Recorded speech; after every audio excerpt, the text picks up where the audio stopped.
Эректильная дисфункция – это неспособность достичь или поддержать эрекцию, то есть твердость полового члена, необходимая для осуществления полового акта. Примерно 30% населения мужчин нуждается в медицинской коррекции эректильной дисфункции. Я хочу сразу сказать, что однократная неудача в сексе – это еще не эректильная дисфункция. Это может случиться в силу разных причин. Устал, женщина не понравилась, алкоголь выпил накануне, множество всяких причин.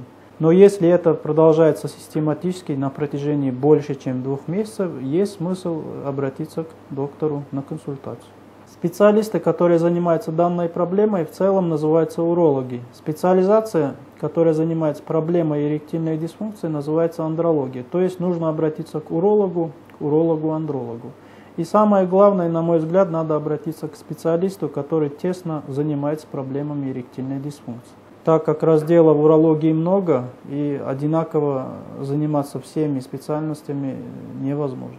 Хочется обратить внимание, что эректильная дисфункция всегда является симптомом какого-либо заболевания. Бесспорно, эректильная дисфункция – это серьезная проблема, в норме ее не должно быть. И если она появляется у мужчины, надо задуматься, от чего и почему. И ни в коем случае нельзя пытаться справиться с ней самостоятельно. Меня зовут Саид Саидович. Спасибо вам за проявленный интерес. Будьте здоровы. Но если вас что-то беспокоит, не откладывайте ваш визит к доктору. Приходите ко мне в Центр мужского здоровья, буду рад вам помочь.